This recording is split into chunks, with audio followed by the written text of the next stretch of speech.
Alright guys, welcome back to another video of King X.X coming to you guys with a brand new video. And today in this video, there was a big patch that ended up dropping today on Black Ops 4, which honestly we all pretty much expected it. Last week there was a tweet that was talking about how there's going to be a weapon balancing update that's going to be dropping next week, which obviously last week is now next week, or it's actually our current week right now. And of course, most updates do go live on Tuesday, so it wasn't like we weren't expecting it to come out right now. But to be honest guys, when I tell you this update is big and there's a lot of things going on in it, like they completely changed this game. That's how many things got fixed in this update. Now for one, if you guys are on the PS4 and you have not updated Black Ops 4, it is 11 gigabytes and it is 12 gigabytes on the Xbox One. Pretty crazy. And the PC update sadly will go live on Halloween, October 31st. So if you guys do play PC, you guys don't really have the update right now, but you should still watch the video because, you know, it'll definitely benefit you in the future. But let's just get into this, because when I tell you there's a lot of things that got changed, usually I wonder how these games do these 12 gigabyte updates, but this one feels like it actually is 12 gigabytes. Now for one, we have some feature playlists. Gun game was added. We got Mercenary Deathmatch Mosh Pit, pretty cool as well. Chaos Domination, it is 6v6 and it goes up to 300 points. 150 is at halftime, and then you play the other 150 with no time limit, pretty dope as well. Hardcore TDM and Hardcore Kill confirmed. Now the player count is 6v6 and 2 specialist limit per team, which is pretty dope as well. But that's not what we want to focus on. We want to focus on the nerfs and the buffs that have happened to these weapons, or at least mainly the weapon balancing part. For the assault rifles, we're dialing back some previous buffs to assault rifles to help close the gap in effectiveness between ARs and SMGs, allowing SMGs to be more effective at firing on the move. Now for one, if you guys don't know what link I'm talking about or reading off of right now, you guys should definitely check it out. Charlie Intel down below. There's a link you guys can click on, and there's a ton of pages just full of information, which I'm pretty much going to be breaking down. Now for the first weapon, we have the Icr-7. Everyone knows this gun is super good and is probably one of the most overpowered weapons in the game. Or at least starting weapons, to be honest, because you get it at like level 7, which is pretty awesome. But reduced headshot damage, slight reduction to reload speed, so not something too crazy. If you're shooting body shots, you're still going to kill people. And just the headshot damage was reduced, so I guess it's okay. It's not too bad of a nerf. The VAPR-XKG, which I was supposed to have a class setup video yesterday, but for some odd reason, sub boxes apparently don't work on YouTube, so I kind of like honestly unlisted the video, and I may redo it just after this video. Reduced close range headshot damage now falls off sooner, so you guys will definitely be using long barrel for that if you guys do run it. And high caliber reduced headshot multiplier, eliminating the possibility of a 3-hit kill.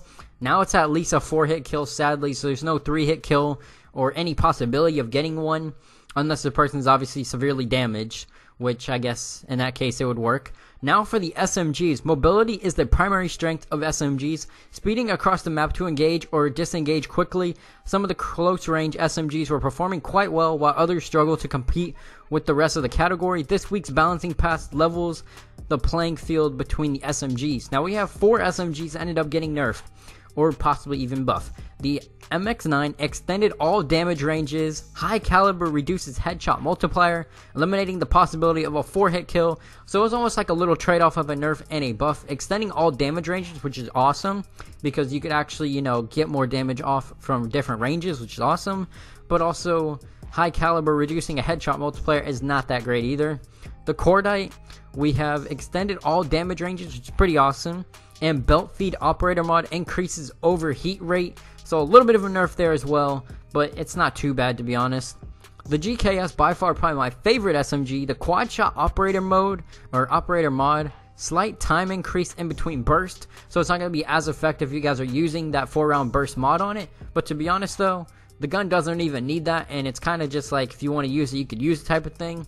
Now we have the Sage 9, the Sage 9mm, the dual wield operator mod. Everyone knows this thing was going to get nerfed, and if you guys go on YouTube, there is countless videos of people using this weapon with the operator mod that allows you to do dual wield with these pistols, or these SMGs. Reduced hipfire accuracy, so you're going to be a little bit less accurate every time you're shooting these things using dual wield, which to be honest, these things were a laser beam, and I'm pretty sure there's ways to probably make it, honestly, revert that nerf, and probably make it just as good as it was possibly before, or just honestly as good as it was. Now we have the tactical rifles. We buffed the ABR to be more competitive with the other tactical rifles while stepping down its operator mod to keep it from becoming a clutch attachment. The Swordfish received some attachment adjustments as well. The ABR-223, which is pretty much the AUG from BO1, extended maximum damage range, which is awesome. Repeater operator mod now takes longer to accelerate fire rate, so a little bit of nerf there. We also have stock, slight reduction in movement speed bonus, not too great either. Laser sight and laser sight 2, improved hipfire accuracy, that's awesome. Now we have the Swordfish, high caliber reduced headshot multiplayer, eliminating the possibility of a 3-hit kill. We also have the Pentaburst operator mod. By far that thing is super good. If you guys don't use it, you guys are missing out. Reduced extra granted clip size, so it didn't really nerf that much of it, to be honest. It literally just kind of nerfed a little bit of the extra clip size that you're given, which isn't too bad. I guess you can kind of deal with that. Now we get onto the snipers, and there's one thing I am super hyped about on one of these snipers, which is the Outlaw. But the other sniper rifles needed help to fight the King Paladin. Everyone knows about the Paladin, and everyone uses it, honestly. We're giving these rifles reduced idle sway and upping their damage to help finish off wounded targets more consistently. Removing the turn sway when aiming down sights on all sniper rifles to better ensure the weapon reticle stays centered when turning. The Paladin high caliber 2 hitting the lower torso on a full TAC 5 boosted enemy would no longer be a one-hit kill. So if you have 200 health or 175, you shouldn't kill people if you're using high caliber 2 on the lower torso.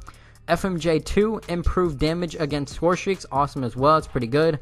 Stabilizer 2, players can now hold breath sooner after the previous hold breath, so a little bit more buff on there. And the Outlaw, by far the worst sniper, honestly, in this game. Improved damage from 110 to 130, so it's not even a guaranteed one-shot kill, honestly, with this weapon, unless you're getting a headshot, pretty much. Reduced idle sway, increased base movement speed and stock, slight increase in ADS movement speed bonus, it's okay as well. And the SDM, if you guys don't use the SDM, or honestly, if you guys haven't used the SDM, do not use it. This thing's horrible. This honestly shouldn't even be a sniper. It should be in the tactical rifles area, especially if you're going on the grind for dark matter or just gold or diamond. It's horrible to get through this weapon. Increased clip size from 10 to 12, you know, a little bit of a buff there. And reduced idle sway, not really going to do much when the gun kind of sucks. But we also have the KOSHKA, damage, improved damage from 120 to 140, not bad. I actually like the KOSHKA, it's probably the second best sniper to use.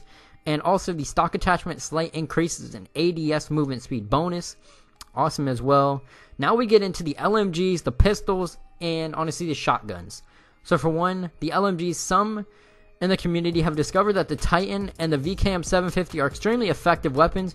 We're toning them down before everyone jumps on the bandwagon. While they'll still be scary to face off against players, players will now have a more reasonable chance to defend themselves against these LMGs.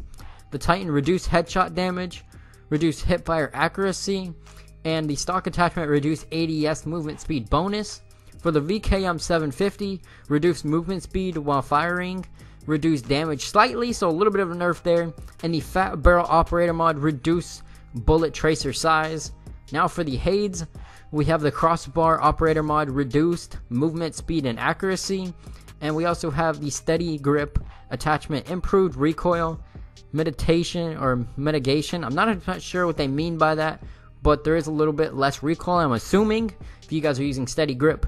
For the pistols, slight reduction to ADS and transition speed for all pistols. The Icr-7 Garrison, slight increase to the time between bursts, and that's a little bit nerfed there, and slight reduction to reload speed, which is awesome as well. That means there's going to be less of the time actually reloading, so you'll be able to use your gun quicker. For the shotguns, this is where it gets a little interesting. We have the MOG-12 and of course the SG-12, the only two shotguns in the game. For the MOG-12, choked barrel, one hit kill range reduced. This gun's already weak, honestly, so I don't know why they're reducing it. They should increase it, to be honest. Dragon Breath operator mod resolved an issue where the Dragon Breath occasionally triggered the incorrect visual and sound effects on targets. Not too great. And the SG-12 strobe light operator mod, if anybody has gone against us, you know how annoying it is, and that's like the number one thing to troll people with. You guys definitely gotta check it out. Addressed an issue with the strobe light where it would remain on after the person has died, or pretty much after you've killed them. And we also have a live update coming soon to reduce the range at which the strobe light interferes with enemy aim. Like I said, that is horrible. That is literally like getting 9-banged 1,000 times just sitting in front of you and not going away. Literally, someone could look at you and it's like a flashbang just sitting there. Doesn't go away. It's ridiculous. We also have attachments grip to reduce ADS flinch. We also have suppressors reduce damage fall off ranges. Holographic sight optics reduce ADS recoil. The dual zoom optic also reduced ADS recoil. Recon optic reduced ADS recoil. And of course the ELO, you guys already know, slightly increased ADS recoil. Guys, that is all of the weapons. Everything else, I mean, there's little things that have been fixed to spawns, like the team deathmatch, domination, hardpoint, free-for-all control. All those game modes have spawns that have changed, which is awesome. Hopefully the spawns will actually be better when you guys do play. Like I said, I'm not reading off all of this stuff. There's a ton of things, and I might even make a separate video right after this one just to talk about everything else that we're missing, because a lot of things ended up getting buffed and a little nerfed as well. Some of the score streaks also got affected, like the Mantis, the Dart, the Strike Team, all those things. But like I said, you guys can check out the full article down below. I just wanted to let you guys know all of the weapon changes, because there is a ton of things that were changed with all of these weapons. But if you guys did like this video, make sure to like, subscribe, put on post notifications so you guys don't miss another video. I'm on my road to 3,000 subscribers. Like I said, guys, there's also more changes below to game modes. You also have, there's a bunch of changes to Blackout, Zombies. There's all types of things, so if you guys are big fans of any of those, you guys should definitely go check out the article down below. But with that being said, guys, I'm out. Peace.